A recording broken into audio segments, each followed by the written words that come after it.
Hi guys, I'm back. Nagluto nga pala ako dyan ng chicken curry dahil nga nag-request nga yung kapatid ko na ito na nga lang daw yung uulamin namin. At medyo matagal na nga pala tong video na to dahil nga sira nga yung cellphone ko kaya hindi nga ako nakakapag-upload.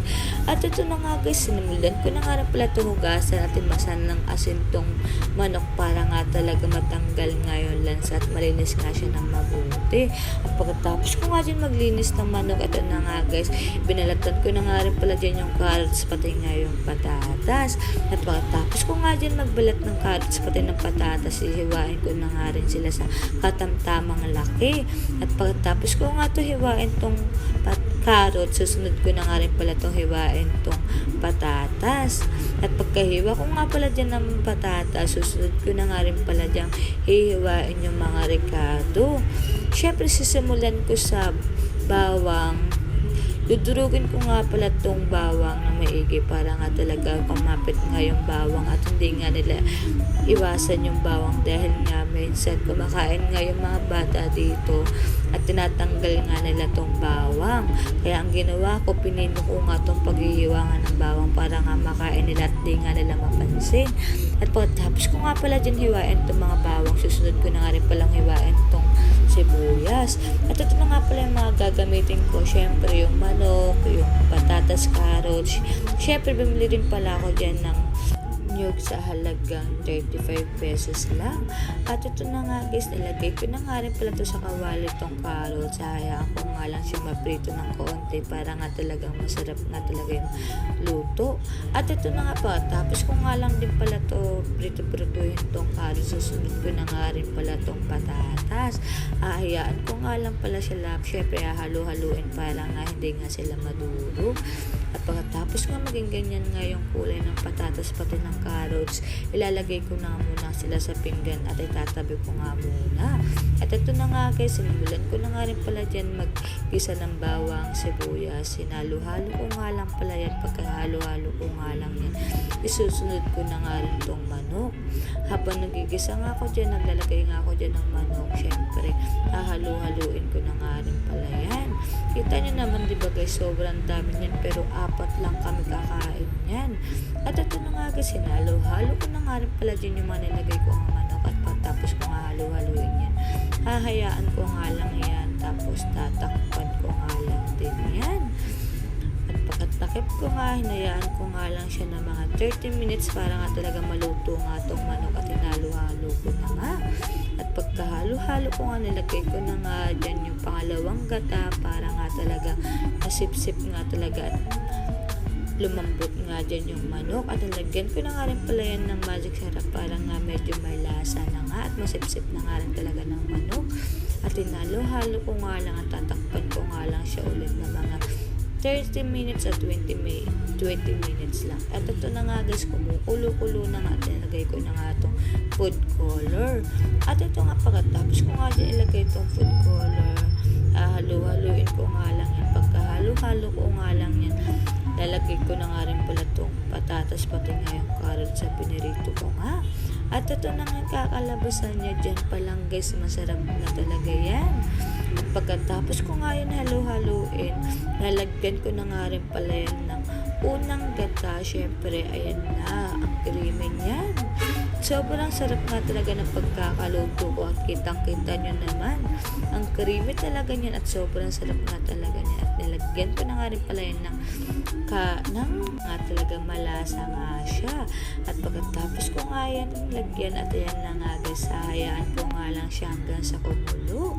Habang kumukulo nga yan, pinaikutan ko nga lang ng isang ikot ng camera para nga talaga maganda. At yan na nga guys, luto na nga yan. Kaya eto na guys, maghahain na nga pala ako dyan dahil nga gutom na nga at takam na nga kami lahat sa luto ko na nga yan. At yan na nga guys, kakain na nga kami. Kitang-kita naman yung pagkakakrimi niya, diba? At yan na nga guys, ayan na nga, kakain na nga kami dahil nga excited na nga talaga kami dyan na matikman nga yung luto ko. At ito na nga guys, kakain na.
Pagkatapos nga pala namin kumain dyan, dumating nga yung ate ko at pati nga yung best friend niya nga.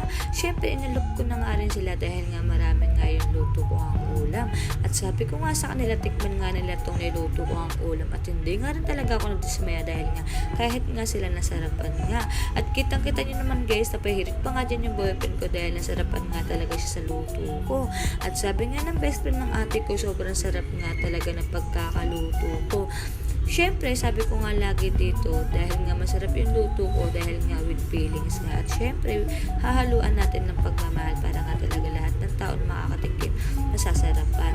Yun lang, thank you for watching. God bless you all.